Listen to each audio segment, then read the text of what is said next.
Good morning আমার নতুন আরেকটি ব্লগে তোমাদের অনেক অনেক স্বাগত। আশা করি খুব ভালো আছো। আর একটা কথা, প্লিজ যারা ভিডিও দেখো লাইক করো। লাইক করলে পরে আমার ভিডিও করার ইচ্ছেটা অনেকটাই বেড়ে যায়। তো কি কি রান্না হয়েছে দেখো, ডাল সেদ্ধ, আর দেখলে যে এটা পোস্ত দিয়ে হচ্ছে আলু আর ঢ্যাঁড়সের একটা তরকারি করেছি। আর এখানে করেছি হচ্ছে মিষ্টি কুমড়ো দিয়ে রাঁধুনি ফোড়ন দিয়েছি, আর একদম ছোট মাছের ঝোল পাতলা। আর ছেলে যাচ্ছে আবৃত্তিতে, তো যাওয়ার আগে একটু মুখস্থ করিয়ে দিচ্ছি। ওর এটা অভ্যাস, যেদিন আবৃত্তি রবিবারের দিন হয় 12টার সময়, ও রবিবারের দিনই আবৃত্তিটা মুখস্থ করবে, আগে করবে না। অ্যাকচুয়ালি সময়ও পায় না সেরকম, আমি কি বলবো আর। তো যাচ্ছে, এই যে তারপরে দেখি কি করা যায়, মেয়েকে স্নান টান করাবো।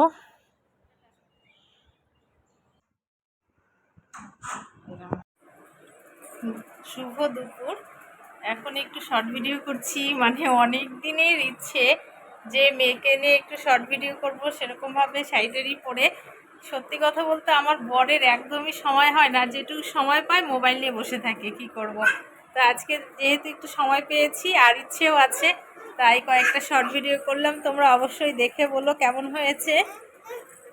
আর এই যে আমার সোনামাকে, আমি যদি রেডি হই ও ভাবে কি মা কোথায় চলে যাচ্ছে, কি মা কি। আমি একটা কানের দিয়েছি যাতে একটু ব্যস্ত থাকে। দেখো ভিডিও করলেই তো হয় না, সেটা অনেক কাজ থাকে করার, সে কাজগুলো করছিলাম। কি বাবা কি কি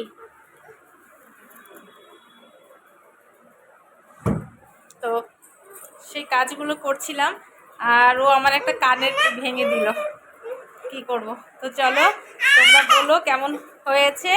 কি সোনামা কি লাগবে, কি কেন বলো তো। ও এরকম করছে, ও আমার ওই সাজার জিনিসের ড্রয়ারটা খুলে দিতে বলছে, ওই যে ওই ড্রয়ারটা, ওটা খুলে দিলে পরে যা জিনিস আছে ভেঙে চুরে শেষ আর কি। ফেস পাউডার এত দামি অরফ্লিমের থেকে নিয়েছি, একদম ভেঙে গুঁড়ো করে দিয়েছে।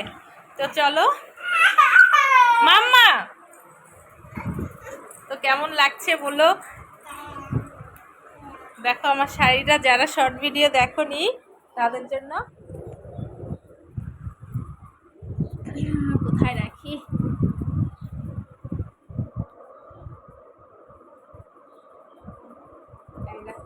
এটা একবার পুজোর শাড়ি, এটা পুজোর সময় নিয়েছিলাম, অঞ্জলি দেওয়ার জন্য। মাম্মা হাত সরা, এই যে। তো চলো ছেলেকে খাওয়াবো, মেয়েকে এখন খাওয়াবো। এখন বাজে হচ্ছে একদম পাক্কা 3টে বেজে গেছে। দুপুরবেলা ঘুম টুম নেই, এরকমভাবে সেজে গুজিয়ে ভিডিও করলাম। আমার খুব ভালো লাগে ভিডিও করতে জানো, কিন্তু পারি না, সময় হয় না, এই আর কি। চলো এখন মেয়েকে খাইয়ে দিই আর ছেলেকেও খাওয়াবো। তো এখন 6:30টার মতো বাজে, মেয়েকে অনেক কষ্ট করে ঘুম পাড়ালাম, আর ওর ঠাম্মি করেছে আজকেও, তো পরোটা খাচ্ছে। আর এদিকে মেয়ে উঠে গেছে, আর ছেলে আমার কাছেই আছে, যেহেতু আজকে সারাদিন বাড়িতে আছি না। আর দেখো ওর দাদা ভাইকে আদর করছে, যেহেতু দাদা ভাই আমার কোলের উপরে শুয়েছে, ও তাই আদর করছে ওর দাদা ভাইকে। যখনই দেখবে ওর দাদা ভাই আমার কাছে এসছে, বাস শুরু হয়ে যাবে বদমাইশি।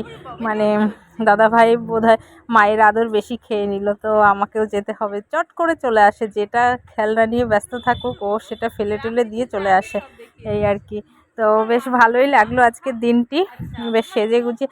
আসলে না, একঘেয়েমি ওই নাইটি টাইটি বাড়িতে পরে থাকি, কোনো সময় মাথাও আঁচড়ানো হয় না।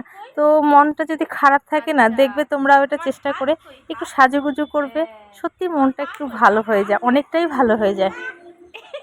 তো দেখো হাজার ব্যস্ততার মধ্যেও রান্না বাড়ি ছেলে মেয়েকে নিয়ে একটু যদি সাজুগুজু করার সময় পাই না, সেটাও একটা ভালো লাগা কোথা থেকে তৈরি হয়ে যায়। যাক ভালোই লেগেছে। আর বরমশাইকে দেখলাম শর্ট ভিডিওগুলো, বললো যে ভালোই হয়েছে, কে ধরে দিয়েছিল মোবাইলটা, আমি স্ট্যান্ডে রেখে করেছি, এটাই আর কি। তো প্রচণ্ড সাপোর্ট করে আমাকে ভিডিও করার জন্য, কিন্তু সময় পায় না, মোবাইলটা ধরে দেবে। যে যখনই দেখো তুমি তোমরা আর কি আমার ভিডিও, তখন দেখবে এরকম করেই আমি নিজে ধরেই ভিডিওগুলো করি। অনেকটাই অসুবিধে হয়ে যায়, অন্য কেউ যদি একটু ক্যামেরাটা করে দেয় অসুবিধে হয়, কিন্তু সেই উপায় নেই। আর এই যে আমার মেয়ে দেখাচ্ছে